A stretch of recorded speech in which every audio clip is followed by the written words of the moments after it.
A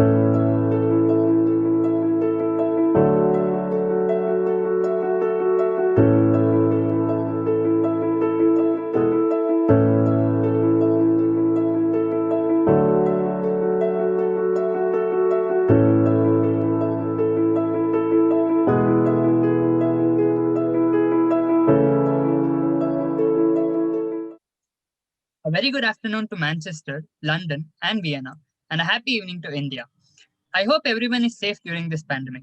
Myself, Sumukha S., a final year BCom student of Seshadripuram Evening Degree College. Welcome to the 61st International Webinar of Seshadripuram Evening Degree College. At the outset, I'm happy to inform you all that our Evening Degree College is celebrating its Golden Jubilee year. On behalf of our college, we congratulate all the stakeholders. Today's webinar is fully hosted by the students of Seshadripuram Union Degree College. I request everyone to kindly pardon us in case of any mistakes. Department of English, in association with the University of Manchester, UK, University of Vienna, Austria, and King's College, London, UK, is organizing this international webinar on Digital Humanities Session 19. I now request Vinay Sagar sir, Assistant Professor, Department of Commerce, to play a small video of our college. Over to you, sir. Journey begins with a small step, proving this statement true. It all began in 1930 when two women educational enthusiasts took up a noble initiative. In the erstwhile posh locality of Seshadripuram, Srimati Anandamma and Srimati Seethamma started a primary school with 20 children. Now, Seshadripuram Educational Trust under its umbrella has 36 institutions. It all began with the educational visionary Sri K.M. Nanjappa, the then President of Seshadripuram Educational Trust. In 1971, which has been a landmark in the history of education for the working students by starting Seshadripuram Evening College. Our college started with the primary objective of imparting formal education to the quality and needy. The college is affiliated to the Bengaluru Central University.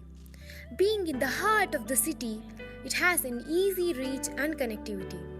Its premises comprise of spacious building with good canteen, computerized library, business lab, browsing center, Wi-Fi facility, sports club, thus well equipped for all academic, sports, co-curricular like NSS, NCC, YRC, etc., and extracurricular activities throughout the year. The college organizes orientation program for freshers and guest lecturers to equip them. As most of us are working in the morning and studying in an evening degree college, it is very facilitative for us to excel in our jobs. Even though we are studying in an evening degree college, we are being provided many state level and national level opportunities to express our talents. Also, many cultural activities are being conducted. SEDC is engaged in various cultural activities throughout the year.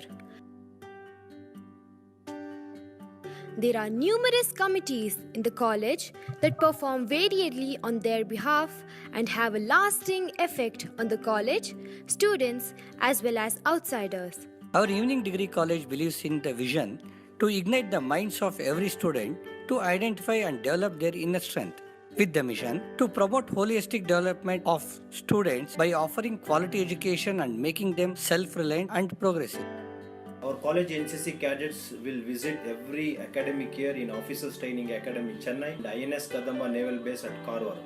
It will motivate our college NCC cadets to join Indian Armed Forces.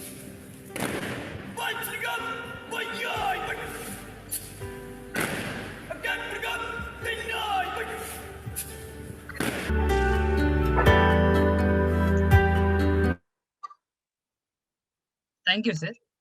I now request Abhishek of third year BCom to welcome and introduce all the dignitaries to this international webinar. Over to you, Abhishek. A very good afternoon to UK and Austria and happy evening to India. I take this opportunity to welcome you all for the 61st international webinar of our college. At the outset, I would like to thank all the office bearers of this great institution and welcome all of them. Now, I would like to introduce and welcome today's first theme speaker, Dr. Joanna Taylor, Presidential Fellow in Digital Humanities in the University of Manchester, UK. Dr. Joanna E. Taylor is a Presidential Fellow in Digital Humanities at the University of Manchester. Her research explores the uses of digital technologies in humanities research, particularly at the intersection between the literacy, geographics, and environmental studies. She has published in general across literacy studies, geography, and digital humanities. Her book, co-authored with Land Gregory, is titled Deep Mapping in the Literacy Lake District, a geographical text analysis and a forthcoming with Bucknell University Press. She was in Lancaster University as a senior research associate of a spatial humanities project. Geospatial innovation is the digital humanities, a deep mapping on the English Lake District. Her recent work continues to explore the uses of digital technologies in humanities research, particularly at the intersection between literacy geographics and environmental studies. Ma'am, on behalf of Seshadripuram Educational Trust, wholeheartedly I welcome you for this webinar. Thank you so much for that introduction and for having me. Let me just share my slides with you. Madam, let him complete. He will complete the other two persons. Oh, I see. Sorry. Now, I would like to introduce and welcome today's second theme speaker, Dr. Tara Andrews, Professor of Digital Humanities, University of Vienna, Austria. Dr. Tara Andrews became University Professor of Digital Humanities at the Institution for History in the 2016. She has also served as a scientific director of the Austria Center for Digital Humanities and Cultural Heads since 2018.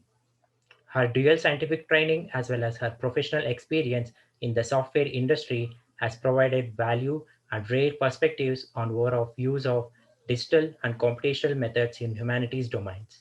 Andrew's field of expertise includes the history and historiography of Christian Near East in the 10th to 12th centuries, stemology, and reflection of inflation in method of humanities contexts. She has been a keynote presenter at both academic and industry conferences, has contributed to the both Armenian source content and the technical maintenance of an online prosopography of an Byzantine world, has edited and co-edited two collections of paper, and has published several journal articles as well as monographic on the topic of medieval Armenia history and digital scholarly practice.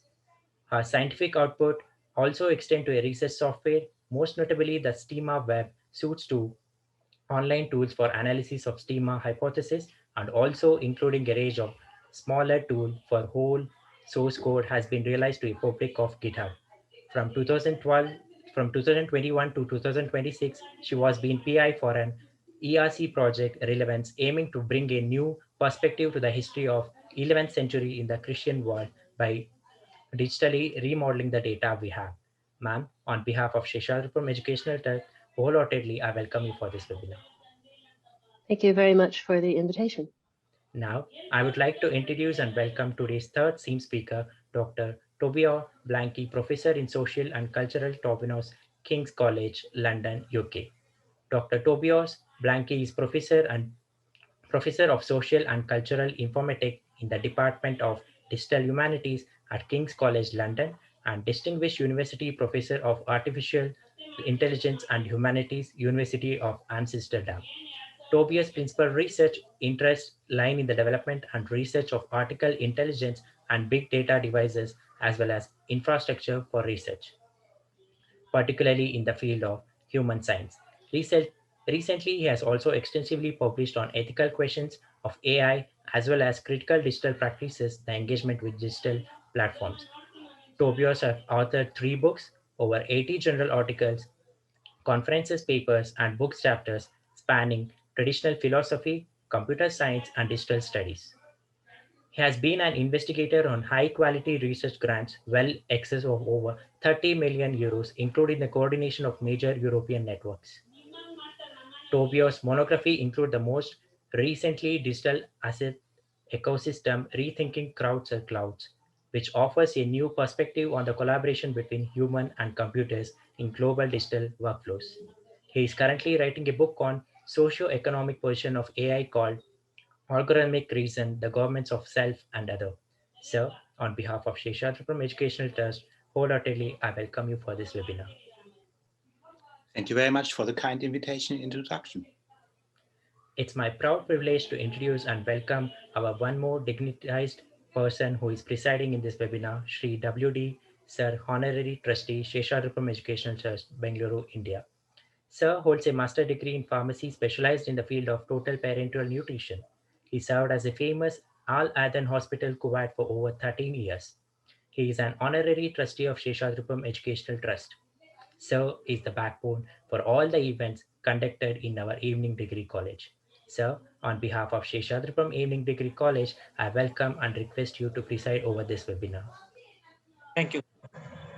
I would also like to welcome our beloved principal, Professor N.S. Sati sir, who is a man of perfection and a guiding force for having organized 60 international webinars conducted so far. On behalf of our English department, I welcome you, sir. I welcome all the office bearers and trustee of Seshadripuram Educational Trust and all the principals of our sister institutions, other heads of institutions, conveners, volunteers, and all the participants who have registered across the globe. I welcome Darappa Konnu sir, Program Coordinator, and Rajat BS sir, IQAC Coordinator. And finally, I welcome our own teaching and administrative staff for this webinar. Thank you. Over to you, Sumuk.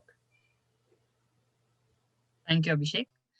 May I now request our first theme speaker, Dr. Joanna Taylor, Presidential Fellow in Digital Humanities at the University of Manchester, Manchester, United Kingdom, to enlighten us on the topic, Footprints in Spatial Narratives, Digital Mappings of a Literary Excursion.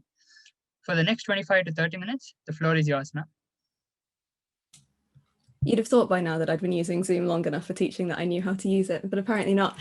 Thank you everybody for having me and putting up with my general technical incompetencies. It's really lovely to be here with you all, at least in some kind of vicarious way. Hopefully you can all see my slides shared. I'll try and keep a rough eye on the chat while I talk. If anything's not clear, feel free to ask me to elaborate, but I'll answer any kind of conceptual questions later.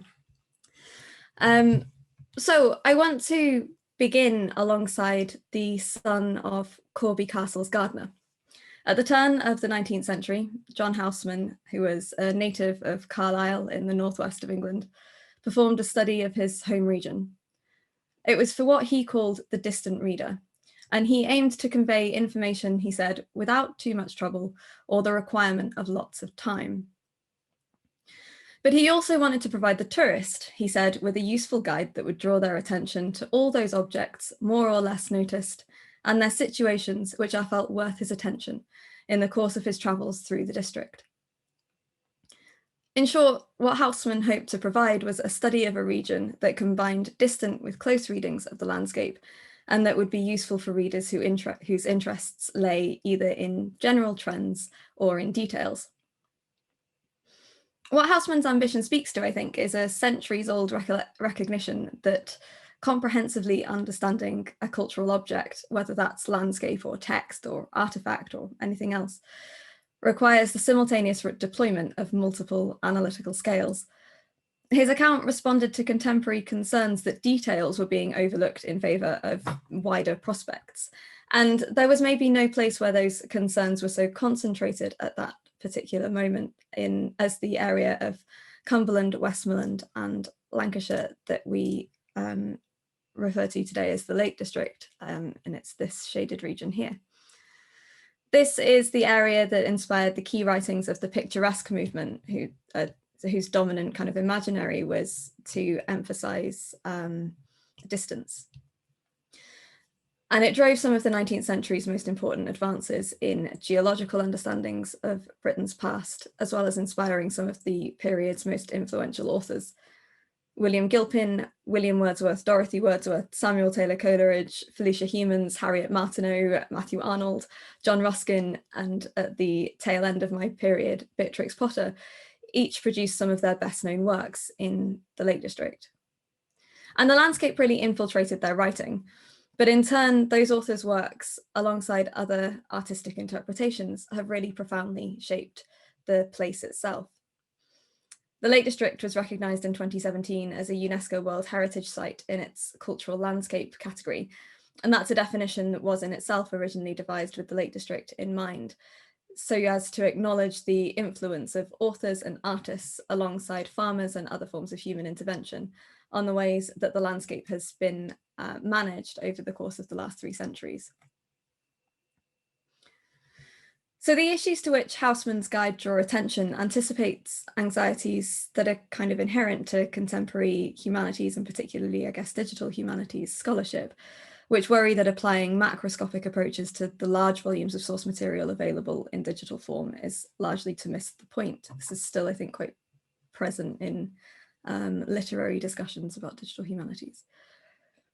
Understanding those anxieties as part of a long historical trend offers new perspectives on how to approach humanities scholarship in the digital age. And what I want to do in this paper is to explore how we might use different kinds of digital mapping technologies to play with the relationship between text and data, between people and place, and between close and distant reading.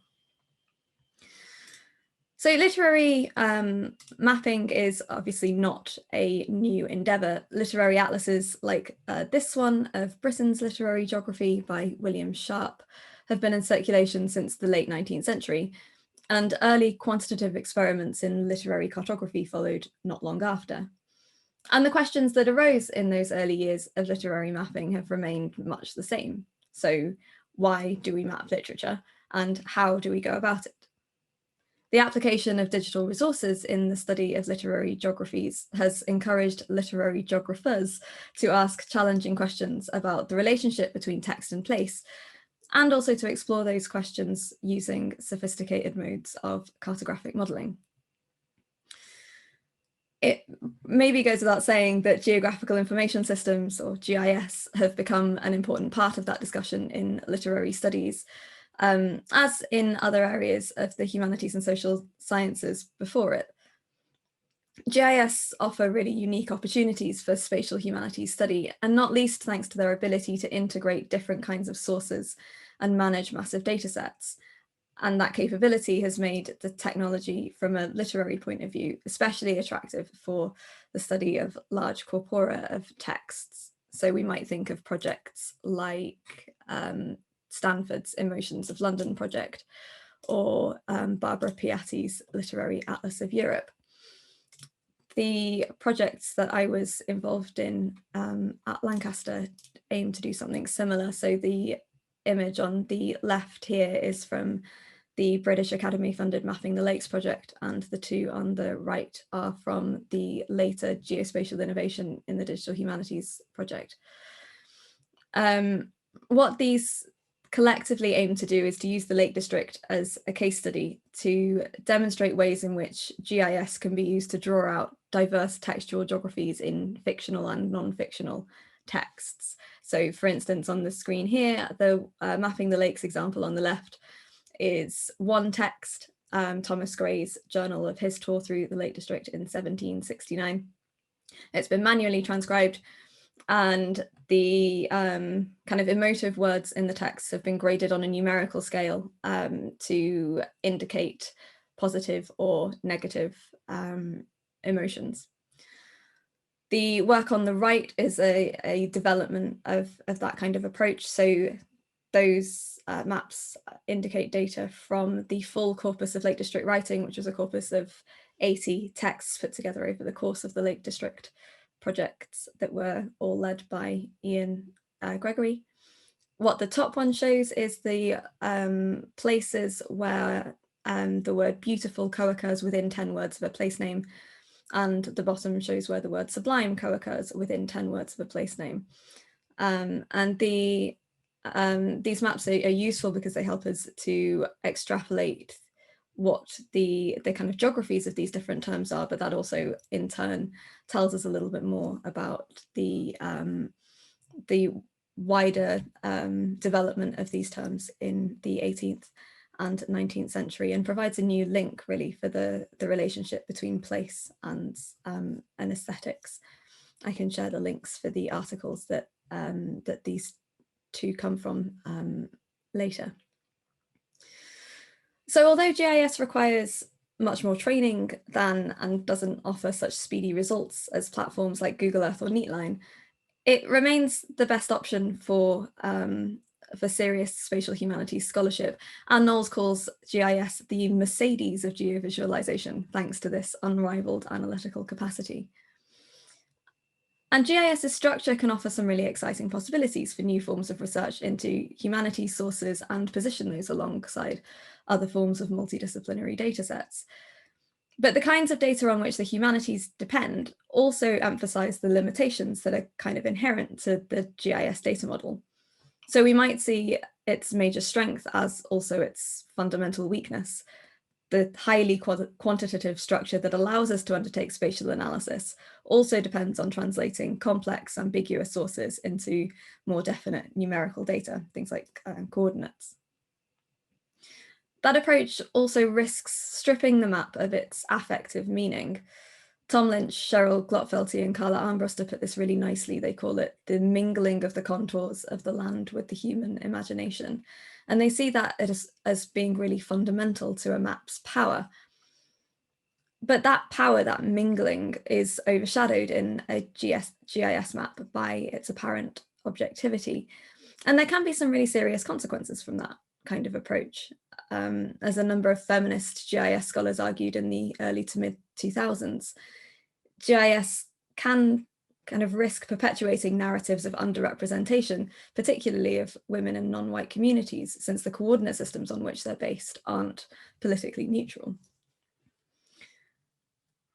It's because of the way that GIS seems to resist all of these kinds of slipperinesses, and particularly the slipperiness inherent to literary geographies, that scholars like Sally Bushell remain convinced that GIS is unsuitable for literary research. But I don't think that that always has to be a case. I think in a lot of ways it's a question of the way we read, and the way we read maps particularly. So literary GIS of the kind that we've worked on over the course of the various lakes projects foregrounds the map as a text to facilitate new forms of digitally enhanced spatial interpretation. So thematic maps like these can assist in the identification of broader patterns that may otherwise be obscured by the reading of only a small selection of works. And in that approach, we try and recognize GIS, as Anne Knowles does, as being something more like a workshop than a tool or a workbench, in which we can foreground opportunities for creativity and for play. So what I want to do in the second part of this paper is to turn to a specific instance of how we've played with these concepts through work on the Lake District's literary history, with one particular example that features in different ways in two forthcoming publications. So the book that was mentioned in the introduction, the one that's co-authored with Ian Gregory, Deep Mapping the Literary Lake District, which I think will be out later this year, and a chapter co-authored with Chris Donaldson for Dan Punday's forthcoming edited volume Spatial Narratives, which will be out with Routledge also, I think, later in the year. So the second chapter there develops from the same text, in a lot of ways from the same methodology as the first, but tried to go further in the ways that we played with what digital mapping means. So this is the place that I want us to focus on for the rest of the talk. This is, when it appears, this is Scafell and Scafell Pike. This is the highest peak in England. As a disclaimer, by global standards, it's not a high peak, it's less than 1,000 meters. But it's become a really kind of fascinating example from the Lakes corpus, and it's led towards the most kind of playful opportunities. And that's because it's the point in the Lake District that particularly highlights, I think, the inadequacy of digital maps in capturing the lived experience of being in a landscape. And more particularly here, for capturing the textual representations of those experiences. Scafell's really interesting too, I think, because these problems of cartographic interpretation and representation aren't new. It presented particular challenges for 18th century mapmakers whose difficulty in representing verticality on the page anticipated digital mapping technologies' experimentations with how to represent the vertical on a flat screen. So Scafell was a site that encouraged early cartographers and writers to self-consciously reflect on intersections between cartographic and what we might think of as being phenomenological space. So put simply, early travellers were astounded to find a mountain of Scafell's scale where it was. They expected a kind of blank area. It was much larger and much higher than most British visitors to the region at the time had ever, and in a lot of cases would ever, experience. And that sense of kind of discombobulation was enhanced by the maps of the period. So this is an example from William Hutchinson's History of the County of Cumberland. And you can see here that these are profile representations of most of the major maps of the Lake District. Skiddaw was the other one that most tourists were familiar with in the period. Where Scafell should be, though, is just this gap here and a label that says desolate and mountainous. So Scafell and Scafell Pike were kind of too mountainy to be included on maps of mountains a lot of the time in this period. So when we're looking at Scafell, we weren't so much interested in where the authors were talking about, but rather in how they talked about it and how we could use the GIS to translate something of the text description of what it felt like to stand on the summit. So we performed some pretty basic viewshed analyses of Scafell and Scafell Pike. So what this attempts to show in white the places where you can, in theory, see from the summit of Scafell in ideal conditions. That takes us from the Cairngorms in the south, in the north in Scotland, south to Snowdonia in Wales. When we approach these maps as texts in themselves, I think they begin to offer means by which we can begin to investigate spatial nuances that aren't evident from an unguided reading of the text alone. The way I've been trying to explain it to my students this semester is to use the maps as you would normally use theory as a kind of framework for your reading. So let me illustrate what I mean by turning to a pioneering climber of Scafell Pike, Dorothy Wordsworth. Wordsworth undertook one of the earliest recorded ascents of Scafell Pike. It was certainly the earliest recorded by a woman, along with her friend, who she calls the active climber of the hills, Mary Barker. So this pioneering ascent took place on the 7th of October, 1818, and Wordsworth recorded her ascent in a letter that was later included without attribution in her brother William Wordsworth's Guide to the District of the Lakes. That lack of attribution meant that most tourists following in her footsteps throughout the rest of the 19th century thought they were actually following in William Wordsworth's footsteps. What we have here is a route map taken from that uses data from Dorothy's letter to plot the points alongside modern public footpath data from the Lake District National Park Authority. So Wordsworth and Barker travelled by cart from Rosthwaite in the north there to Seathwaite, where they acquired a guide. They were accompanied by this guide, standard practice for 19th century mountaineering. And Porter and Barker's maid, Agnes. And they set off up the fell feeling pretty refreshed by the autumn air and what Wordsworth calls the sweet warmth of the unclouded sun. They actually never intended to climb Scafell Pike, which is over here towards the bottom left of the map. Their original intent was just to get over here to Esk Hawes. But by the time they got to Esk Hawes, they decided it would be a shame to waste such a lovely day. Such lovely days are pretty rare in the Lake District. And anyway, they seem to be 2/3 up the pike, so why not just carry on, they decided. So although the distance turned out to be greater than it had appeared, still, Wordsworth writes, their courage did not fail. They reached the top of Scafell Pike to find that they'd kind of climbed out of the reach of all sound. The landscape seemed silent, and they said that they paused and kept silence to listen, and not a sound of any kind was to be heard. And Wordsworth describes the view from the mountaintop like this. So this is an extract from that letter. She writes, at the summit of the pike, there was not a breath of air to stir even the papers which we spread out containing our food. We ate our dinner in summer warmth, and the stillness seemed to be not of this world. The vales which I have before described lay in view, and side by side with Eskdale, we now saw the sister vale of Dunnerdale, terminated by the Duddon Sands. But the majesty of the mountains below us and close to us is not to be conceived. We now beheld the whole mass of Great Gable from its base, the den of Wasdale at our feet, the gulf immeasurable, Grassmore and the other mountains of Cromach, Ennerdale and its mountains, and the sea beyond. The viewshed kind of roughly shows the same thing, but I think it does more than only corroborates Dorothy's account. It also uncovers something that isn't so obvious in the text alone, and that is that looking out from Scafell Pike does allow a viewer to see over large distances, but it's in a fragmentary way that's replicated in Wordsworth's letter, so it's not a straightforward panorama. We can see in this passage that when Wordsworth focuses on the details close to hand, her long sentences and long clauses replicate something of the stillness that she describes. But when she proceeds to describe the view, they get much more disrupted, all of those dashes and commas and semicolons.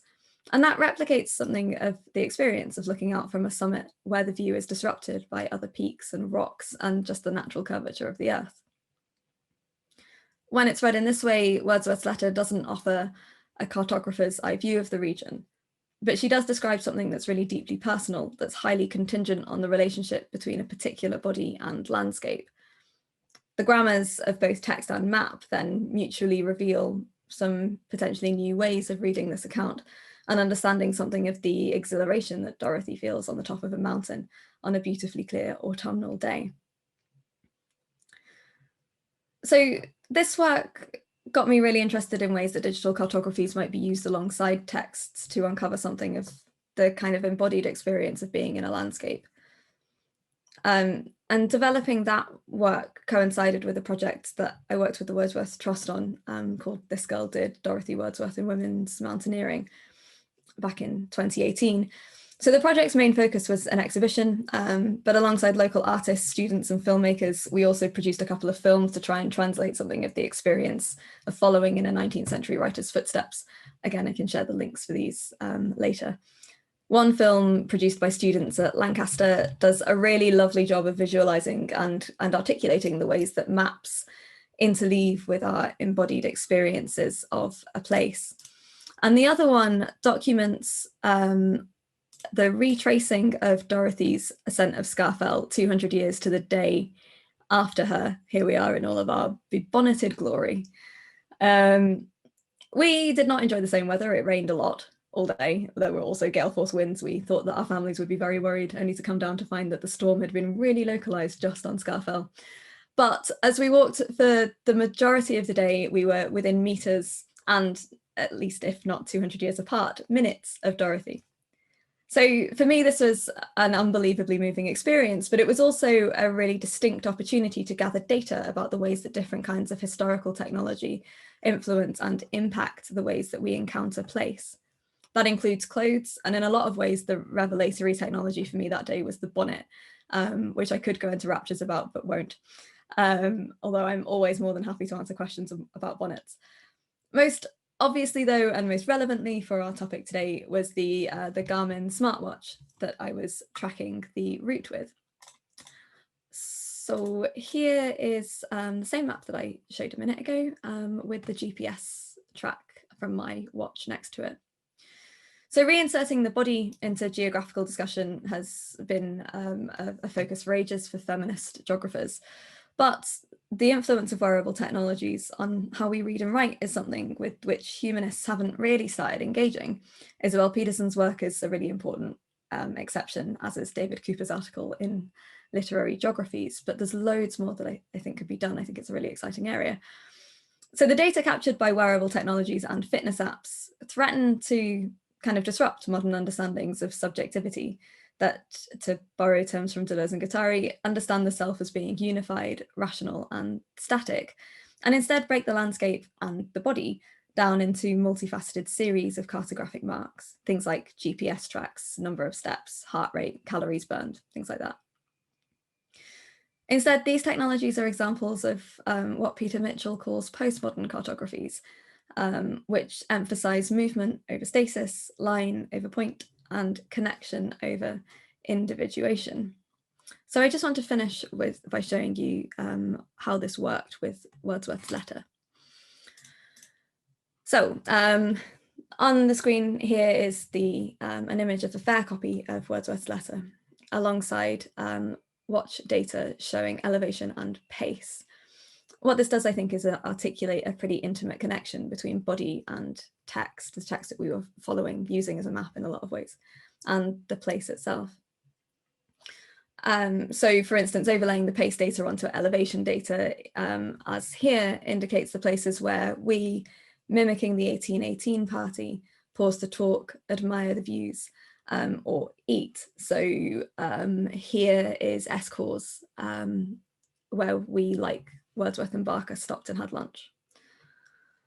As we saw in the with the view shed, the kind of geography of Dorothy's writing mimics the geography of the landscape in places like this. So stopping for lunch at the top of Escor's offers a moment that I think is indicative. So this is Dorothy describing the place where they have lunch. What we have here is two long sentences recording a kind of physical pause, as Wordsworth describes her exhilaration looking out across the region. And again, that embodied connection between Wordsworth and the mountains seems to have physically invigorated her, but also is emphasized by the grammars, the semicolons, dashes, and full stops that follow Wordsworth's turning around, so that the experience of standing at a particular location is kind of encoded into the text. The commas, meanwhile, mimic the effect of place on perception, distinguishing groups of objects or impressions that come together in one view. So the letter, like the watch, record a kind of connection between body, perception, and place. And this gets emphasized, I think, through the heart rate data. So the same point here, this flat point on the green line is Escor's. So Wordsworth had recorded that climb up there was invigorating, and the quickening of the heart rate data from the watch corroborates a kind of shared experience. It's quite steep. The climb is so invigorating in part because it documents in text for Wordsworth and in data for the recreation, a kind of mutual connection between geology and physiology. That degree of physical exertion rises and falls with that of the terrain. But at that moment, at the top of Escor's, the heart rate data goes further. It allows us to develop Wordsworth's account beyond words. So at the top of Escor's, Wordsworth found that she couldn't describe what she called the delight, the charm of the moment. That moment of inarticulation happens because the experience is so deeply embodied. But that's exactly where the data from the wearable steps in. It visualizes the indescribable. The heart rate data captures something similar to what Wordsworth recalls, a sense of repose, but not quite of rest. So it represents a kind of profound experience of a deep and embodied close reading that transforms Wordsworth's writing from a generic description of a location into something that's micro-mappable, something that registers really evidently in every heartbeat. And this kind of embodied data closes the gap between the body and the digital, and between the person and the place, between the reader and the writer. It becomes the text through which we can read a kind of personal ecology of part of three wider ecosystems: the natural, the historic, and the computational. And I will stop there. Thank you, everybody, for listening.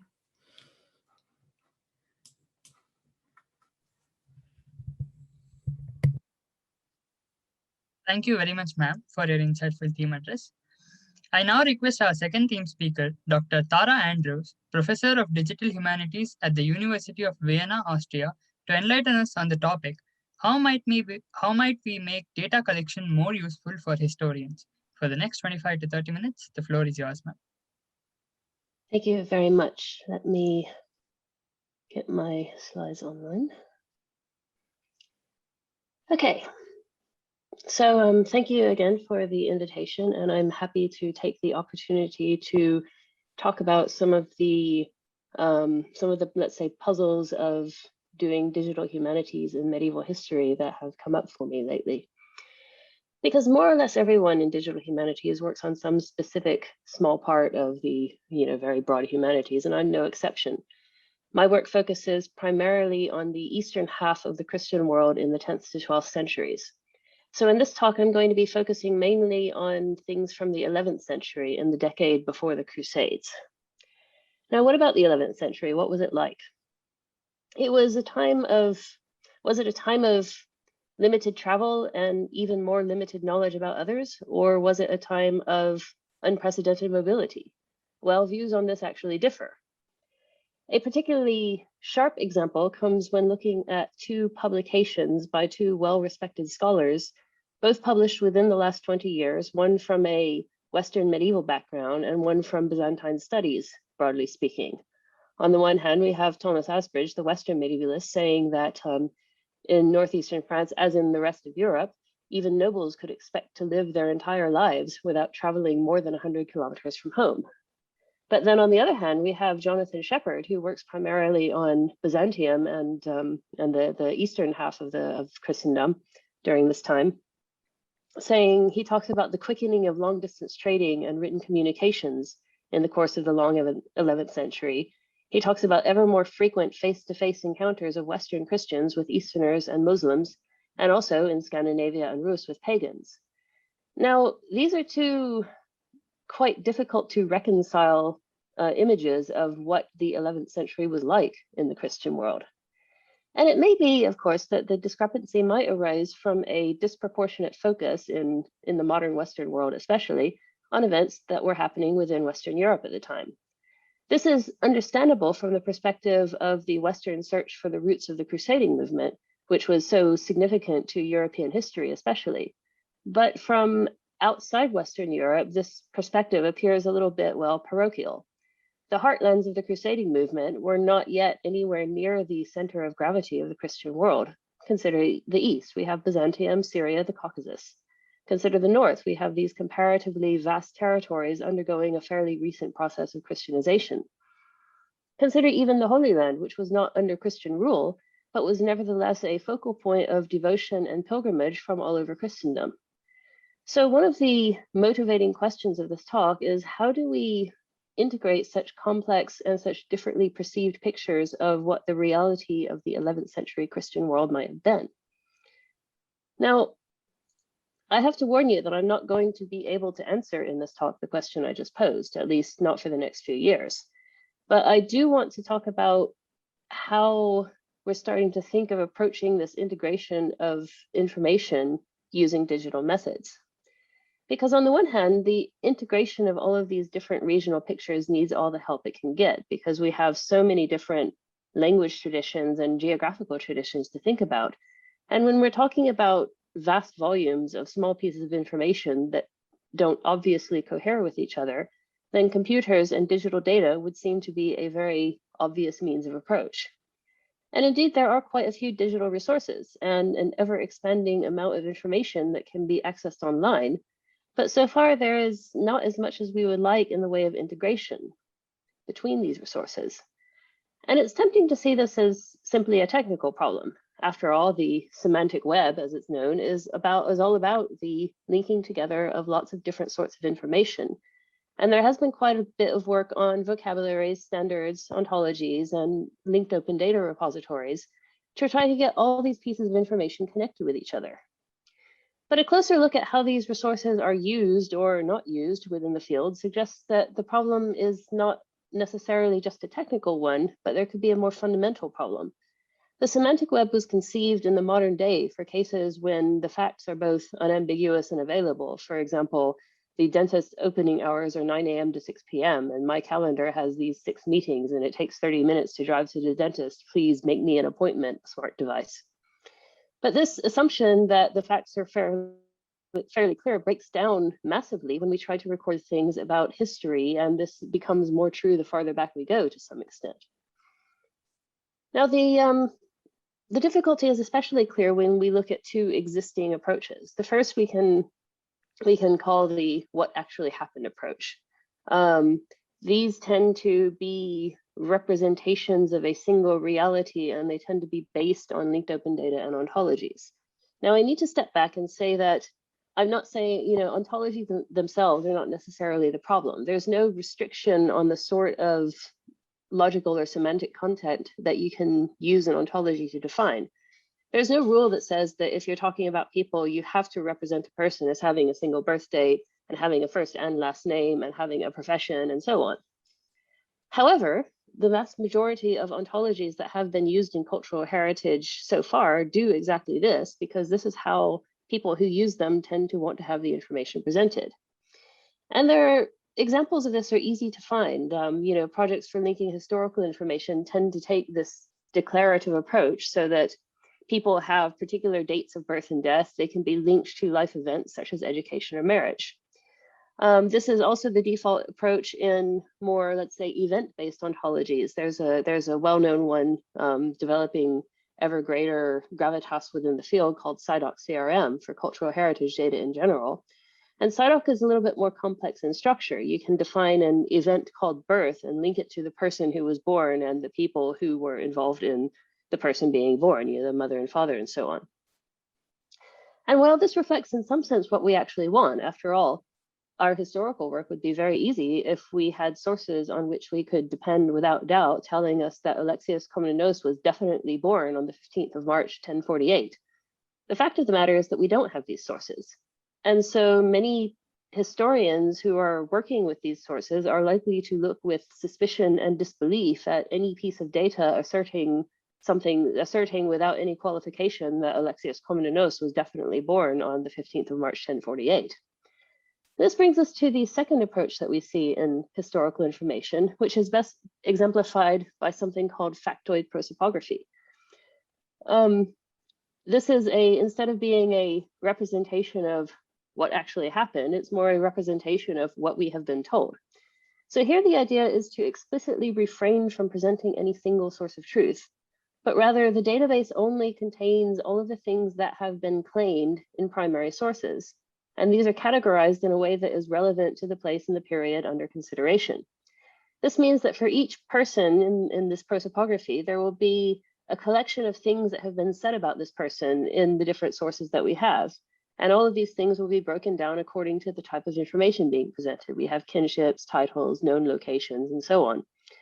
And these things may perfectly well conflict. And with the factoid approach, it is perfectly possible to say both that Alexius Komnenos was born on the 15th of March, 1048, and that he was born sometime after 1051. Both of these things can be in the database, even though they conflict. And then it's up to the scholar using the database to determine, given all the pieces of evidence, how best to interpret them. And so these are two different and arguably even opposing approaches to the problem of representing information. Ideally, reality would match what the sources tell us in all cases, but we know from experience that this is naively optimistic in most cases and completely hopeless in the medieval era. Of course, it's also possible for a digital resource to do essentially what our familiar non-digital resources within medieval history do, which is to present a single considered and critical view with accompanying argumentation. Here I have to mention a prosopography in development of High Medieval Georgia, being constructed by a PhD student of mine, which works with some of these cases by using a model designed to provide a single and consistent source reading. So for example, the Great Queen of Georgia, Tamar, has two dates of death recorded in different parts of the main Georgian chronicle. One says she died in 1207 and another part says she died in 1215. But more recent work with coins suggests a third option, which is that she died in 1210. And problems of this kind are common in 11th and 12th century material. And so the solution in this database is to provide an argument for why, for example, 1210 is being chosen, and then expressing that as systematic data. This is similar in spirit to the ontological approach, but still captures, at least in prose argumentation, the reasoning that can't readily be expressed as simple entity property statements. But still, with so much computational power and understanding of knowledge modeling in our hands, I would maintain that maybe we can even do better. Digital media can do some amazing things with the presentation and visualization of information. For example, multi-perspectivity, having different views on the same data according to what kind of starting points you want to take. And so what if we want to examine what we consider to have been historical reality, quote unquote, when reasonable people can disagree about what that was? There have been some proposed solutions for this. So for example, there has been a lot of work on how to represent uncertainty in historical sources. And we have here an example from expressing reliability with SIDOC CRM, this ontology that I was talking about a moment ago, in which they're trying to come up with some kind of way to quantify the reliability of the source, or the probability that this statement is true. But I would actually argue, and while this could be useful, I would argue that uncertainty is not only very hard to quantify, but also historians who make claims about their field tend to feel pretty certain about what they're saying, even if they don't agree with each other. And so this makes uncertainty even harder to quantify, because I might say that it's 99% certain, and you might say that it's only 33% certain, for example. So this is what we have to deal with. Just because something is an assertion, I should back up. I should say that, we have to deal with these conflicting certainties, that two different scholars will be saying two conflicting things, and we don't know which one of them, if either of them, is correct. And now I should say that even though essentially all of our historical facts, if you like to call them that, have to be expressed as some kind of assertion, that doesn't mean that every assertion has to be argued about. There are some things that we all agree on. I don't think anyone will tell you that that Alexios Komnenos was not actually Emperor of Byzantium. But treating all of these facts as assertions and handling that way leaves open the possibility, which is important for times and places like the 11th century Christian Near East, to come back to something that was previously uncontested and be able to contest it after all if new evidence emerges that suggests that it was wrong. And so what we are playing with in the ERC project that we're starting more or less now is something called the STAR model, a structured assertion record, which we're intending to have at the heart of our data collection throughout the project. And here we're trying to approach the problem that, on the one hand, linked open data is a popular model for collections of information about, well, pretty much everything, including cultural heritage. On the other hand, linked open data was designed really without controversy in mind for the most part. And so, as it has also been argued by a couple of colleagues in Vienna, Rebecca Kahn and Rainer Simon, in a paper that will be forthcoming, these bits of information tend to get dissociated very quickly from the context in which they should be regarded, from the context in which they arose. So this is our attempt to mitigate some of that. And so here is a brief sketch of the basic idea of the STAR model. We start with linked open data. The linked open data is structured as a subject, a predicate, and an object. So for example, the subject can be Alexios Komnenos, the predicate can be was born on date, and the object can be or predicate can be what was emperor of, and the object can be Byzantium, for example. In this example, then we're saying that the general Hervé Frangopoulos, the predicate was that he died, and specifically that he was executed, and the object in this case is the date 1063, 1064, or thereabouts.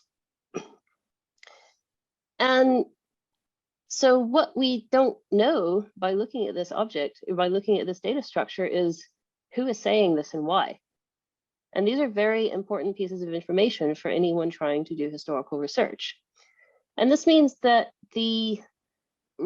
if we need to be able to attach this authority and this provenance to this information, then that means that the relationship, this predicate, can no longer just be a single description connecting a subject and an object, but it means that the whole thing has to be a subject or object so that we can attach more relationships to it with authority and provenance.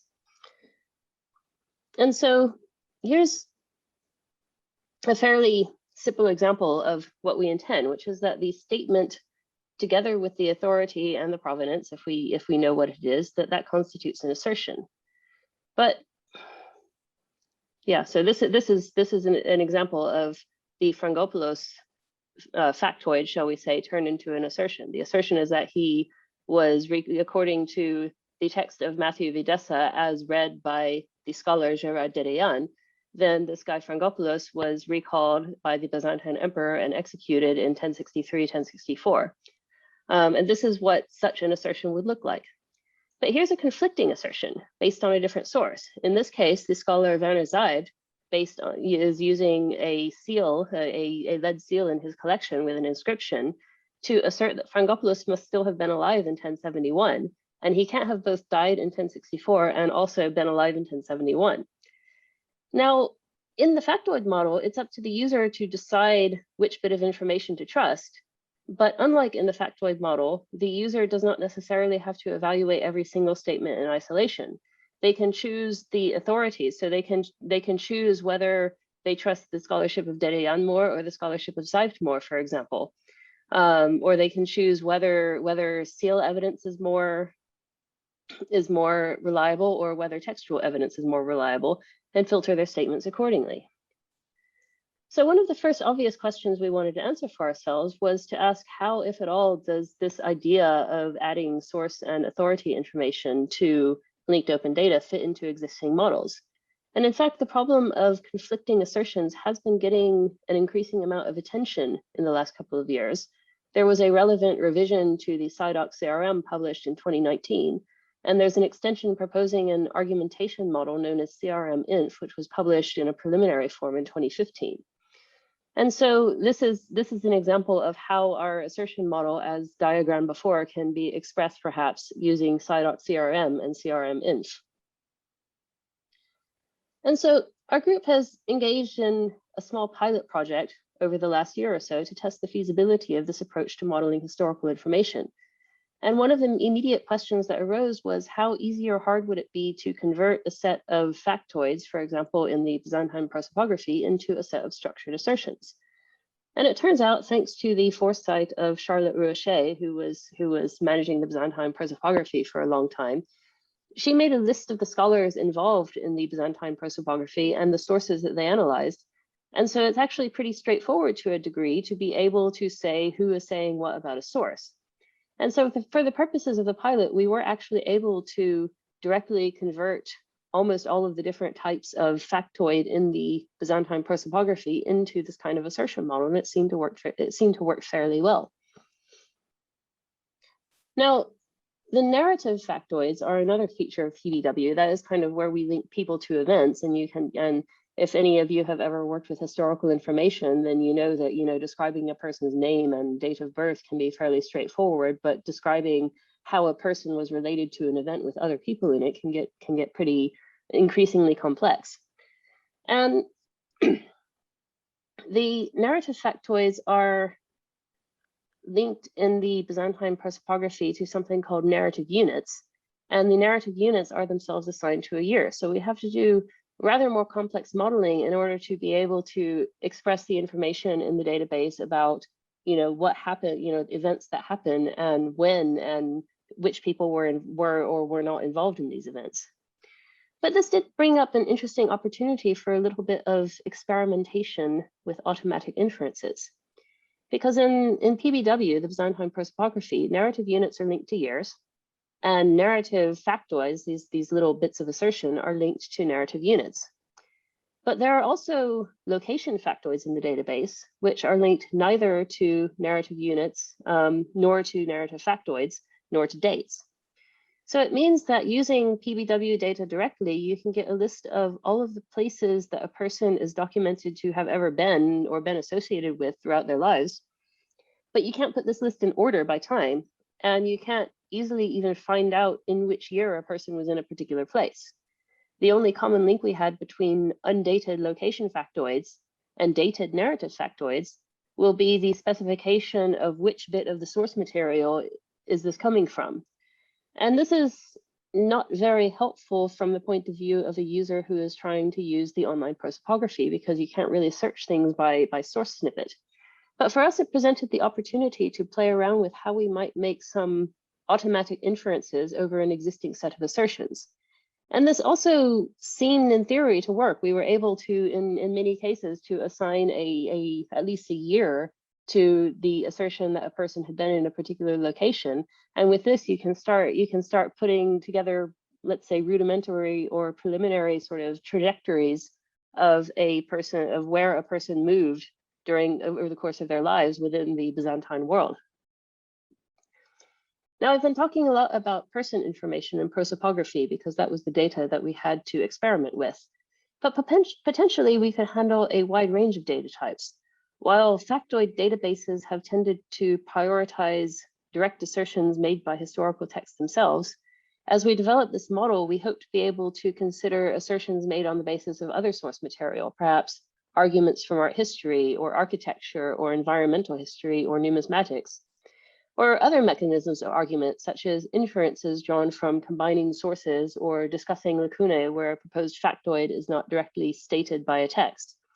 And this latter bit can be especially important for periods such as the 11th century, where textual survival can be quite patchy and fragmentary and can vary heavily between regions, places, and language or cultural traditions.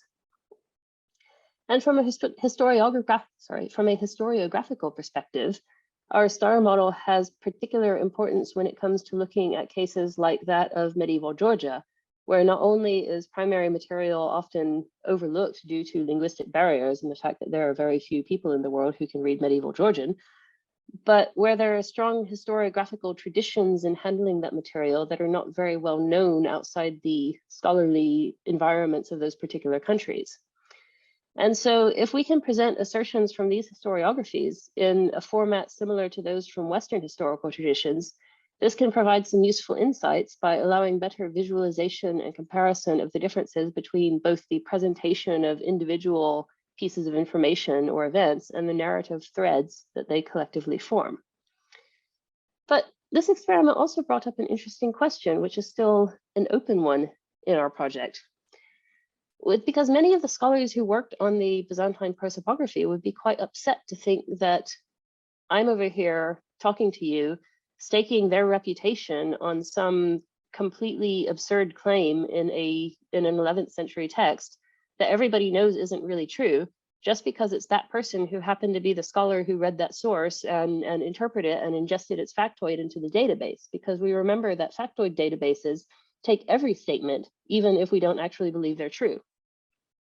So what do we do with these bogus factoids, these statements that are definitely in a source, but that no historian today accepts as true? There is, of course, merit in recording them. After all, they often provide clues to the agenda of the chronicler, and in some cases, they can be built into arguments for what a scholar does believe happened on the basis that the chronicler was making an error in a particular sort of way.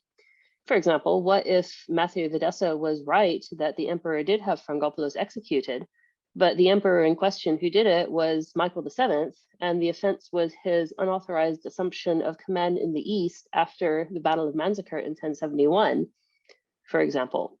And in these cases, we need to find a way to distinguish the sorts of claims a scholar is actually making. I will stake my authority on the claim that Matthew says this in his text, but I also will accept Zeib's argument that Matthew was wrong, that Frangopoulos must have been alive after the Battle of Manzikert, and thus I would be happy to join my authority to the claim that he died after 1071 based on this sealed discovery of Zeib's. And so it also brings up a question that we're still debating and we're very happy to engage with still, which is what exactly constitutes an authority? Can a medieval writer like Matthew of Edessa be an authority, or can we only take into account the text that happens to be attributed to a person called Matthew of Edessa because that's the only evidence we really have that Matthew of Edessa existed? Can an inscription on a lead seal be an authority? How do we avoid these endlessly recursive chains of claims where we have, I don't want to have a database where we're having to model statements like, you understand me to be saying that I read Dereyan to be claiming on the basis that he understands Matthew's text to be saying that Frangopoulos was executed in 1063. That gets overly complex. But in any case,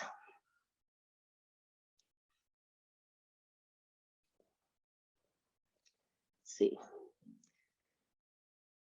Yeah, in any case, this is what we are going to be doing over the next 5 years in the ERC Project RE11, is coming up with how we, did I miss a slide? Yes, I did miss a slide, sorry about that. What we're going to be doing in the ERC Project RE11 as we try to apply this thinking about how to structure historical information as digital data in a way that retains the information that historians need to know whether this data is useful after all. And our project is divided into 3 strands. So we're going to be looking at people and their movements within and on the peripheries of the Christian world of the 11th century.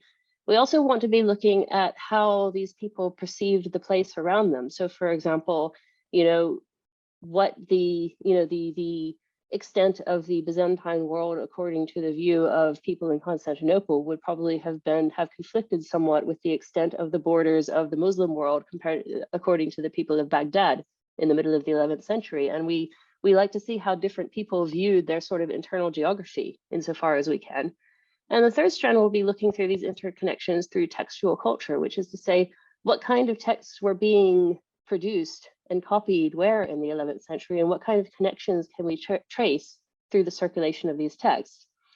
And all of this, I hope that we can reevaluate the picture of what the Christian world was like in the 11th century in a way that eventually we can integrate these very different pictures, the one of Asbridge that nobody traveled and the one of Shepherd that nobody had ever traveled so much before, into some kind of coherent and accessible picture of what the Christian world looked like on the eve of the Crusades. Now, thank you very much for your attention. Thank you very much, ma'am, for your insightful team address. I now request our third team speaker, Dr. Tobias Blanke, Professor in Social and Cultural Informatics at the King's College, London, UK, to enlighten us on the topic, Researching the Digital Human, a Digital Humanities Perspective on Artificial Intelligence. For the next 25 to 30 minutes, the floor is yours, sir. Thank you very much. What an exciting event. Speaking after 2 ERC grants from distinguished scholars, this will be quite a challenge, but I'm going to try and do my best. So my name is Tobias Blanke. I am kind of still a social and cultural informatics professor at King's College London, but my main job nowadays is actually to help the University of Amsterdam set up its AI initiative, where I work mainly in the field of humanities. And I want to basically report on how I think AI can help humanities research. You've already seen this in the first two presentations. The last one, of course, talked very much about the field of AI, that is kind of linked data. I will talk mainly about machine learning, and I'm also interested how AI can actually show to be still helping with the original mission of humanities, which is some critical thought, I think, as the first speaker also elaborated on. And it's also my own little experiment. So for the first time, I don't actually speak about a large project that I'm somehow involved with, but about a series of kind of smaller scale experiments that I have done with various colleagues over the last 5 years, maybe 10 years. And that are the results of a fact that AI is now accessible to most of us. There are some very nice, simple workflows we can use. Even I can program it. And also in the humanities, we generally have now actually digital collections that we can work with.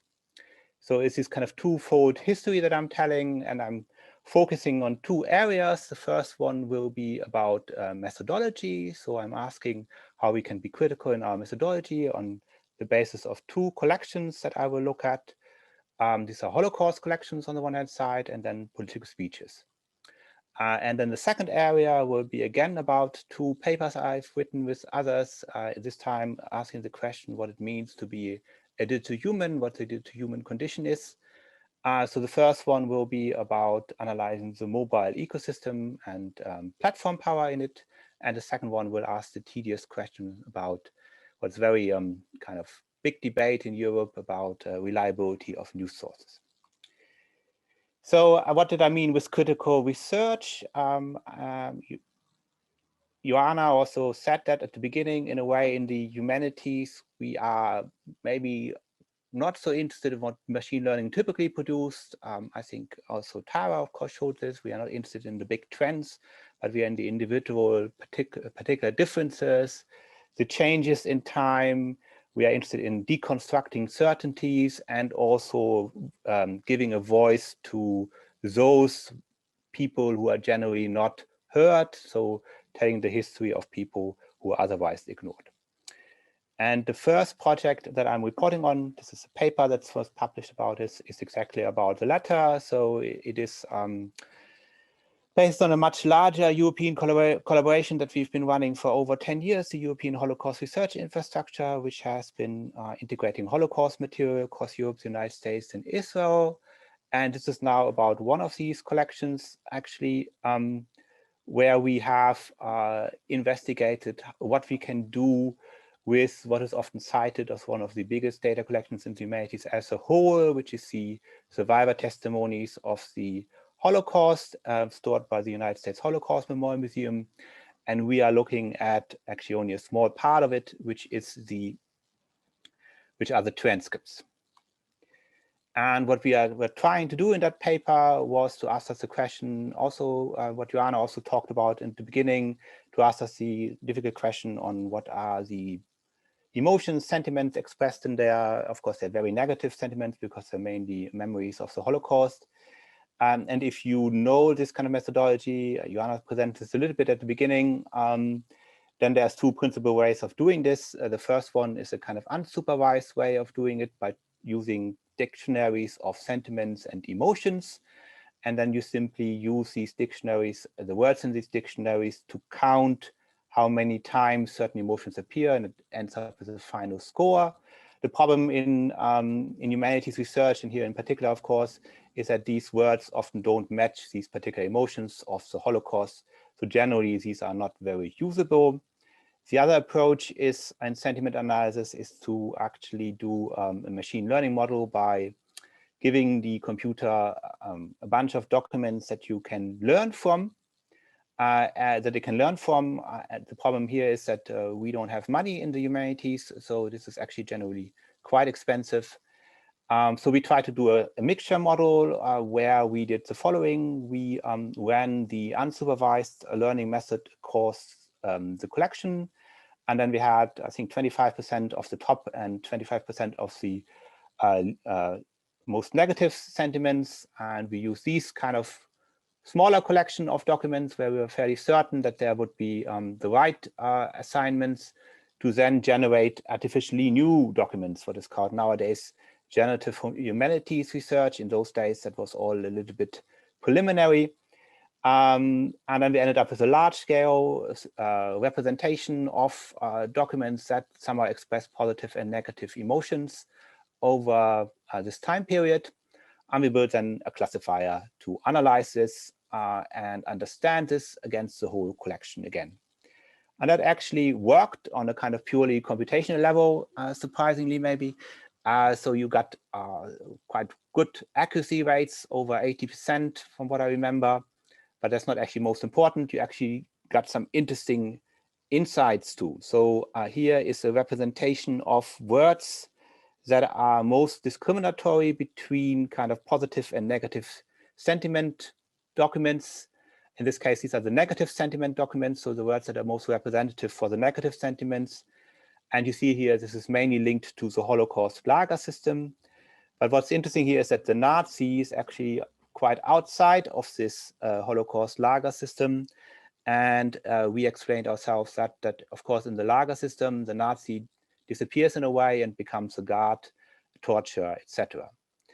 And then for those of you who are interested in machine learning, that model also performed better than the baseline method, so to say, of the unsupervised learning method of the dictionary-based version.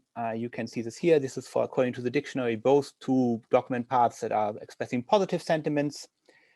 The first one is about Dr. Mengele. If you don't know him, he was one of the biggest torturer in the Auschwitz concentration camp. He was a doctor who performed medical experiments on the prisoners.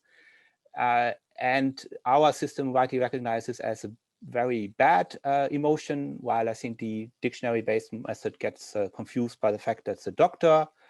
And similarly, on the bottom, this is about children playing. Again, which is of course generally a positive sentiment, but not in this context, because this is actually about being Jewish and therefore not being allowed to play and being racially discriminated again. Okay, so this was the first paper that I wanted to quickly present. The second innovation was here. This intervenes in a debate around the larger humanities debate on historical trend analysis. There's a lot of papers in this world, and we ask ourselves, can we actually not just represent continuities, but also discontinuities with digital methods? Because again, in the humanities, I think we are more interested in the shifts and breaks than we are in telling the large histories. It was also motivated by another personal interest I had. I listened to Mr. Trump's inaugural speech, which seems now a very long time ago. And it was, of course, in those days, very much declared as being very, very different from all inaugural speeches beforehand. And I've simply wondered how we can find that out, and actually figured out that it's quite hard to do with digital methods to determine difference. How you would normally do an approach like this is represented here on the left-hand side. You split up a time series in known events, for instance, before and after the Second World War. And then you can actually see that within these inaugural speeches that every president had to do in the United States, the concept of government disappears after the Second World War as an important concept. And that's also not very surprising, considering the bad reputation that government has in contemporary American politics. But that's not what we wanted to do. We wanted to go a step further and really determine changes and shifts. So we looked at each speech, each event, so to say, by itself, and compared each event with all other events, so each speech with all other events, and then to figure out where are the biggest and strongest influences. Now, if you do that, this is the timelines that lead to Trump and Obama events, the inaugural speeches. You run immediately into a problem that's not very surprising, but it is a problem for your analysis. That is simply that whatever you think about the difference between Trump and Obama, they are, in terms of their language and also in terms of what they talk about, of course, much more similar to each other than they were, let's say, to Washington, the first United States president.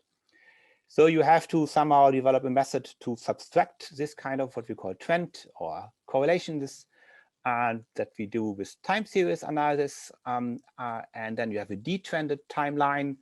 And on that detrended timeline, you can then run various ways of seeing which of these kind of speeches has been particularly important for either Trump or Obama. And that is the result here, which is a kind of not so obvious graph, so I don't want to discuss it too much. Basically, the size of the bubble on the left-hand side for Obama, on the right-hand side for Trump, indicates the influence that a particular speech has on the timeline towards either Obama or Trump. More obvious and more interesting is the actual simplified graph on the bottom. So for Obama, you see here that the strong positive influence was Lincoln, not so surprising, but maybe more interesting is Ford as the strongest negative influence. He was, of course, he actually didn't really give an inaugural, one should say, because he took over from Nixon after the Watergate scandal. So the whole inaugural is about more like an excuse for his existence. That he's there and about the big crisis of the American nation.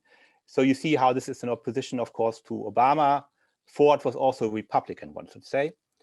So in a way, this confirms more that we can detrend this time series and then actually find out some interesting results. So the methodology is more confirmed by the fact that we find out things that we at least could expect. On the right-hand side, there's Trump. That is a little bit more interesting if you are interested in the actual content of these kind of debates, because the strongest positive influence on Trump is actually Reagan. Again, not so surprising if you know the Republican Party and the strong influence of Reagan on everybody after him. So in terms of policies, etc. But actually, the most interesting part here was that the strongest negative influence on Trump was Eisenhower. And it's interesting because Eisenhower was, like Trump, also a Republican, but of course, he stood very much for a kind of agenda after the Second World War of internationalism, of collaboration, of internal development through infrastructure funds, etc. So in many ways, this analysis, which predates the current development, has actually already described what we see now in the United States, that Trump, he's not really an exception to the Republican Party, but actually he represents two competing streams in the Republican Party, which are now fighting with each other. Okay, coming now to the second part of my talk about critical data studies. So what does it mean to be a digital human in the contemporary situation? Again, very similar also to what Joanna already said. We can use mobile phones now very useful to understand human conditions.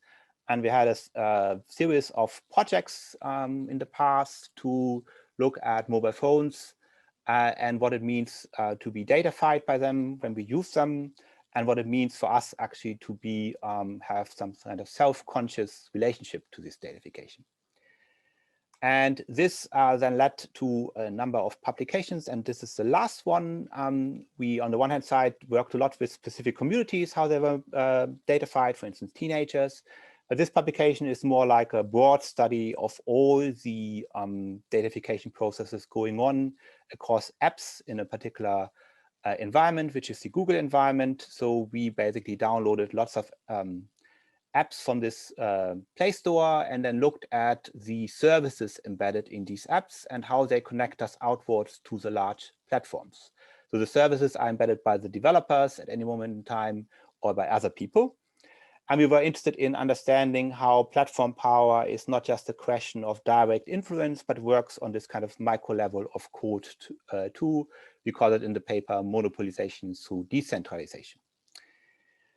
And then you end up actually with quite surprising, maybe not so surprising, but actually quite radical results. You have to go all the way. I can't read this anymore, but I think until rank about 60 or 70, if you order the co-occurrence of services, until you find services, two services together that not either contain Google or Facebook. So that's this graph. The dashed line is, for the first time, a service pair that's not either Google or Facebook. On top, you see that overall, the combination of Google and Facebook dominates, of course, the top of these ranks. And you can also see that if you look at the actual distribution and cluster that a bit, then you will see that Google and Facebook, if you take, for instance, I think these are 6 or 7 clusters, whatever, there's only 2 clusters that are not defined by Google and Facebook. The first one is the top right one with the blue dots. That is a bunch of monetization services, and the big green cluster, this is all the other services that you can also find in the apps. So this tells you how much we are connected to Google and Facebook at any moment in times of our lives when we use our mobile phones. You can also do some fantastic, this is basically lots of fun. You know, once you have got the data, you can do a lot of nice machine learning algorithms. This is a machine learning algorithm that maps this into a multi-dimensional space and then tries to figure out if you have this multi-dimensional space, what are the axes that define this multi-dimensional space? And you can clearly see that Google and Facebook determines how the others are positioned in this space, the other apps. And this is not so different from what I presented to you before, but what's actually interesting about this, you can then also compare this with the other big internet companies from Silicon Valley. And again, they are not so influential on these services. But you can also look at the Chinese big players, the Baidu, Alibabas, and Tencents. And again, they're actually almost completely outside of defining this space. You can have more fun by looking at the direct neighborhoods of these services and figuring out which kind of services attach themselves to bigger Google services and become therefore important. Or you can even, if you are interested in kind of more economic analysis, you can even figure out if you subtract the large-scale position of all these Facebook and Googles and take them all out, where are the biggest movers and shakers on the service side on the bottom, so to say, and you discover in this case Apple. Okay, and I think I have now time for one more quick paper. So this is the last one, which intervenes in the kind of debates around reliable news sites and shows again the kind of challenges that we have in the humanities intervening in these debates. So there's a lot of concern in the in Europe about what they call fake news. And often this is done by doing content analysis of news elements. But of course, we know in the humanities that content is very fragile and it's not entirely clear what is reliable and not reliable. So we wanted to figure out how we can actually look at this from a point of view of the networks these news sites are involved in. And we had a data set from my colleague. This was a data set from the aftermath of the last French presidential election called the Codex, where the Le Monde, that's a very reputable French newspaper, had decided whether these sites are reliable or not. And my colleague had made this into a network simply by seeing how they link to each other. So we wanted to investigate whether his theory was that kind of reliable sites don't really link out to unreliable sites, but unreliable sites like to link out to reliable sites, saying, hey, look, I'm like the BBC, I report on the same thing. This is what we call a hierarchical relationship in this linkage. Whether it's correct, we developed a series of kind of machine learning models to investigate these kind of hierarchical relationships. This is just one of them, two of them actually, sorry, which are easy to understand. That's why they're here. So these are so-called rule-based learners that basically learn rules. Each of them is actually doing quite well. So well over the 85% in this case of identifying what is a reliable and unreliable news site.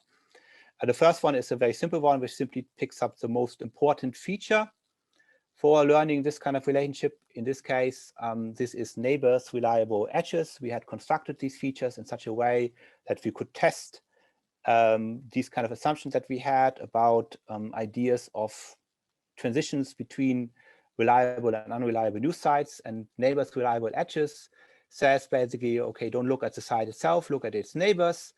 And if these neighbors are on the one hand side reliable, but also link out to other reliable sites, then they have reliable edges. So, and you can see here that is the single most important feature to determine the reliability of news sites.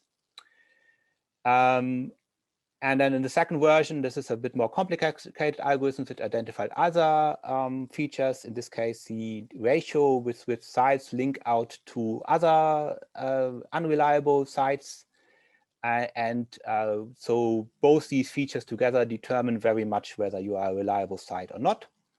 So in a way, the whole theory that my colleague had, that this hierarchical relationship dominates this news ecosystem, was confirmed. Now, this is all quite interesting if you are kind of a computational social scientist.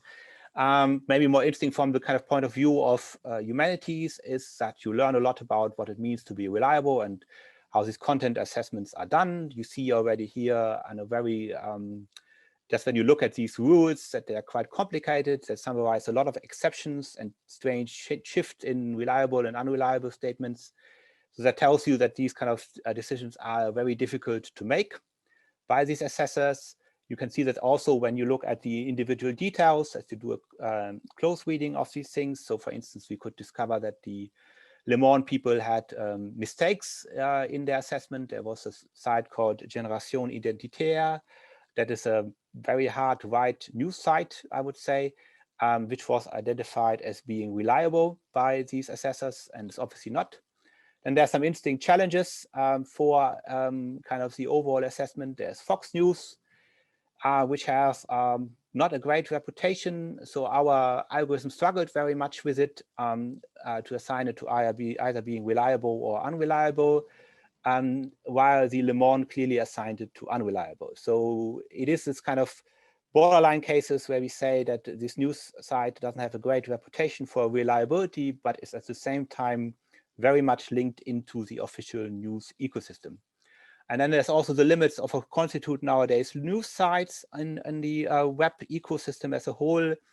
For some reason, for instance, Hoaxbusters was included in the Le Monde data set. Hoaxbusters is actually a site where people can bust hoax on the web, so they link out to wrong statements by other sites. So of course, this will confuse our algorithm. So the question is here more, why was this included in the first place? So that's it for me. So I hope I could convince you at least a little bit that machine learning can also serve original critical interests of the digital humanities and target difference in that sense and marginality. But it's actually quite hard to do this because the methods are definitely not designed to do this. Then I gave you some example from a kind of methodological side in the sense of retelling the stories of people whose stories is often not told, and also intervening critically in this debate on what constitutes trend analysis in historical studies. And then finally, I would also like to have convinced you that it's important for digital humanities also to intervene in contemporary questions around the digital humans and their existence, and then ask questions around platform power and also news reliability. Thank you very much.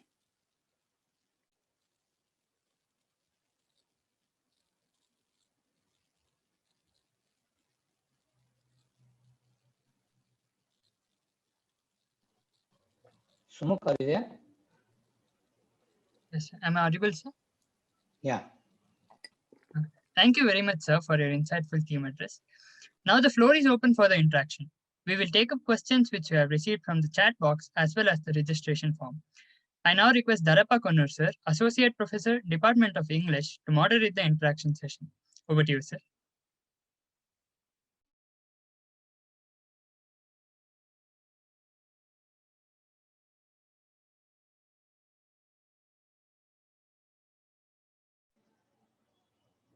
Darappa sir, are you there? DK sir? Yes, sir. Thank you so much. Good evening to one and all. I, Professor Kundu, take this opportunity to moderate the Q&A. The first question is to Dr. Joanna Taylor, madam. Madam, shall I go with the question? Go ahead. Yeah.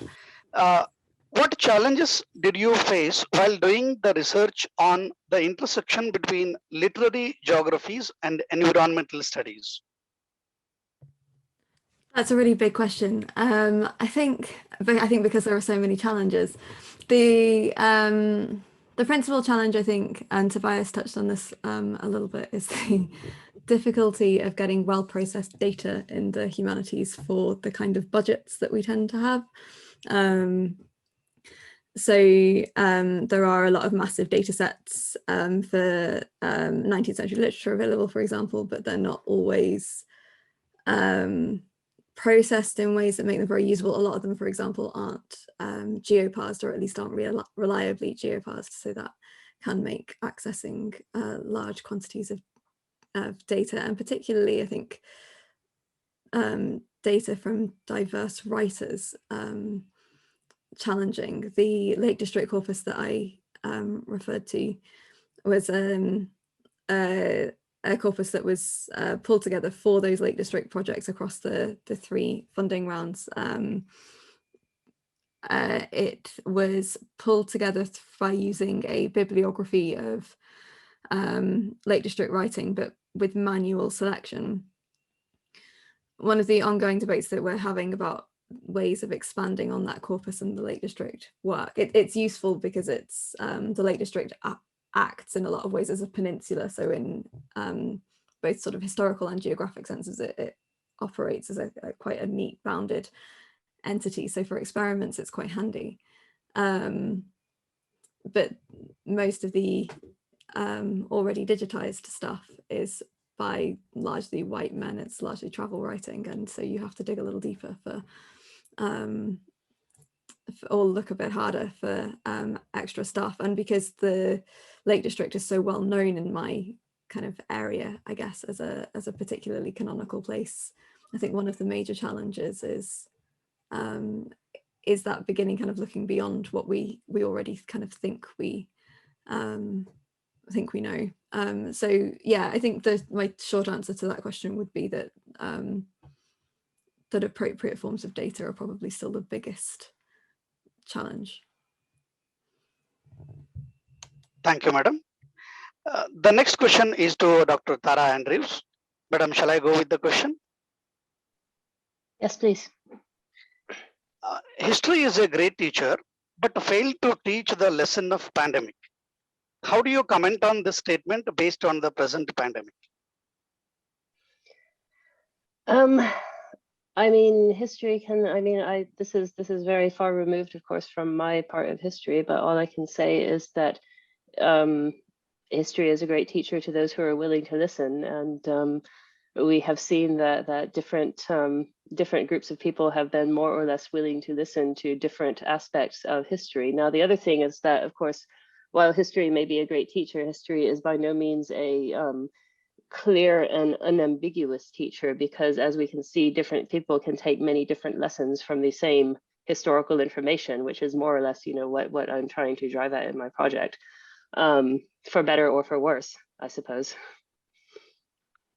Thank you, madam. The next question is to Dr. Tobias Blanke. Sir, shall I go with the question? Yes, please. AI-powered robots are now teaching in our Bengaluru schools already. Is it a boon or a bane to use excessive technology in the teaching and learning of humanities? Yeah, I don't know the exact use case, of course, to say, so this is a very big question. That depends. That's probably the best academic answer anyone can ever give. So the idea is that, of course, that they help to certain tasks and they don't help with other tasks. I think Joanna nicely represented how in core humanities understandings, we are actually more interested in representing uncertainties, and I am not so sure that robots are very good at representing uncertainties. So, sir, how extent we can use AI-powered robots in classrooms? Well, they are very good for certain tasks, like I showed you what I did earlier, to say, so in a way that they help us, for instance, do things like blended learning, or basically where you give the students some homework to do, and then the robots can do that by themselves, and students can come into the class lecture to actually discuss the topics. So in a way, they can help us with certain tasks that would then liberate the space for having more interactive debates about other things. That's what I would think. That's my most effective use after about two years of pandemic teaching. If I think about the robots, the social technologies that we use for this, it's actually the kind of split classroom situation. Thank you, sir. Thank you all the theme speakers for answering the questions. That's all from Q&A. Thank you. Over to Sumak. Thank you, sir. Thank you very much, respected speakers, for answering the questions of the participants. A small announcement before the presidential remarks. We will now send the feedback form link in the chat box as well as to your registered email address, which will be active for the next 48 hours. Kindly fill the same and send back 4 e-certificates. The e-certificates will reach you within 7 to 10 days. Very shortly, we will meet in the 62nd international webinar of our evening college, that is on the 25th of this month. The topic is Janapada Sahitya Darshana, organized by Kannada Sahitya Vedike in association with Samskriti Sangama Sahitya Seva Pratisthana, Bengaluru, and Akka America Kannada Kutagala Agara, USA. Now I request Sri W.D. Ashok sir, Honorary Trustee, Seshadripuram Educational Trust, to render the presidential remarks. Over to you, sir. Thank you so much. From Department of English, Seshadripuram Evening Degree College, thanking the three speakers who have handled this session wonderfully. From the University of Manchester, UK, University of Vienna, Austria, King's College, London, all these three coming into the wonderful platform for this international webinar held from Seshadripuram Evening College, that is 61st webinar in the session in this year. I would like to thank Dr. Joanna giving the reasonable appreciation for the mapping. And I just want to say some fundamental aspects just to brief some of the audience regarding maps, which was actually just to brief them about the history, because it is now being digitalized, but earlier maps were on paper, and the art of making maps were called cartography. Now it's digital cartography, which is being applied, a method of making maps on digital platforms. Initial cartographs were done using CAD software, that is computer aided designs, CAD, to create maps, but CAD was not so successful because it did not have the functionality like symbols and placements of labels to be placed on it. Due to this drawbacks, CAD suffered in the maps drawings. But as Joanna madam has said, GIS is now very much preferred, that is geographic informative system. It has more possibility to integrate maps and the graphics. Both can be done at the same time in a better manner. Now, multiple data could be layered together to make an interactive map. Here, symbols, colors are used to denote rivers, parks, buildings, and many other substances using different colors. Any update can be made very easy to make up, and 3D and 2D viewing views can be possible using the GIS. You can also zoom in and zoom out to see the different aspects in the maps in the digital way. With satellite and digital technology, it's being able to scan the land use, whether it is for agricultural land, water bodies, populated areas, climate and soil, and capture, store, and process bigger amounts of data at the same time. Also, Joanna madam has said about the difference between the text and the data, how it can be done. And she also said about William Shaw, the literary geography, which she has compiled very nicely about the past, what the data were. And also, I would like to just brief about Dr. Tara Andrews, that is about the Christian world in the 11th century, how it was being done.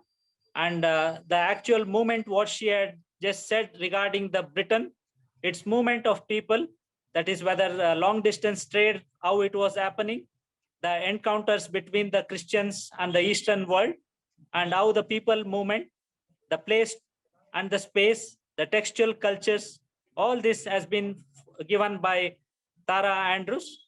Just to correlate, in the 11th century, what was happening in India at the same time, it was the Chola dynasty ruled the southern India and the vast parts of India during this 11th century. And they were controlling areas of Sri Lanka, the Maldives, and were using Indian mathematics, including numerals and astronomy, which information was passed on to the Arab world during this 11th century. India had the marine trade between these established controlled routes at that moment of time, just to give them idea about during that century what was happening. And also, I would like to say that Dr. Tobias Blanke said about this artificial intelligence, and also said how it can be utilized in today's way, and also how the graphical representation has been given in many of the robots, or in the applications in artificial intelligence in the current scenarios. And also our questionnaire also was put that robot teachers being used in Bangalore, that is humanoids were also utilized. A revolutionary classrooms were built up where the teaching actually, it went up for the standards, 7th standard, 8th standard and 9th standard classes in the regular classrooms itself. And the regular chapters of physics, chemistry, biology, geography and history was taught to them by these humanoids, and questions and answers were answered by these humanoids when the students actually asked them. This actually is going on in one of the schools even at the present moment. And I just want to say that this online classes, which has come up in the scenario of this COVID pandemic at the present moment, all facilities we are using, from the Zoom to the Google Chat or Google Share, whatever it is, the platforms of digital era has become very much needed at the current scenario. And I just want to say artificial intelligence is playing a very good role at the time moment. And also e-commerce, I just want to say, is utilizing this artificial intelligence in a very good manner. And it is the current moment at which it is going. I just want to thank all the 3 speakers who have wonderfully talked about their respective themes. And I like to thank the students of Seshadripuram Evening Degree College who have combined this platform. I would like to thank Darapa Konnur and Dr. Satish, principal of SEDC, who has combined this wonderful platform. Thank you, one and all. Thank you, sir, for rendering your presidential remarks. I now request Deepika of second year BCom to propose the vote of thanks. Over to you, Deepika. Good evening to one and all. Myself, Deepika, a second year BCom student of Seshadripuram Evening Degree College. It is my proud privilege to propose vote of thanks on behalf of Seshadripuram Evening Degree College on this occasion. At the outset, I thank the University of Manchester, UK, University of Vienna, Austria, and King's College London, UK, for associating with us to conduct this international webinar. I would like to express our sincere gratitude to Dr. Joanna Taylor, Presidential Fellow in Digital Humanities at the University of Manchester, UK, for presenting an interesting theme talk on footprints in spatial narratives, digital mappings of a literary excursion. I'm humbled and grateful to you, ma'am. I would like to express our sincere thanks to Dr. Tara Andrews, Professor of Digital Humanities at the University of Vienna, Austria, for presenting an excellent theme talk on how might we make data collection more useful for historians. Thank you, ma'am, for your valuable words. I would like to acknowledge our sincere thanks to Dr. Tobias Blanke, Professor in Social and Cultural Informatics at the King's College London, UK, for presenting an intriguing theme talk on researching the digital human, a digital humanities perspective on artificial intelligence. Thank you, sir. I express our sincere thanks to Sri W.D. Ashok, sir, Honorable Trustee, Seshadripuram Educational Trust, for rendering the presidential address. Thank you, sir. My special thanks to our beloved young and energetic principal, Professor N.S. Satish, sir, who is the robust of our Seshadripuram Evening Degree College. Thank you, sir. I would like to thank Darappa Kunnur, sir, Program Coordinator, Rajat B.S., sir, Coordinator IQAC, who have helped us materialize this webinar. I express our gratitude to all the principals, conveyors, and members of our sister institutions and other colleges, academicians, research scholars, students, and delegates across the globe for participating in this webinar.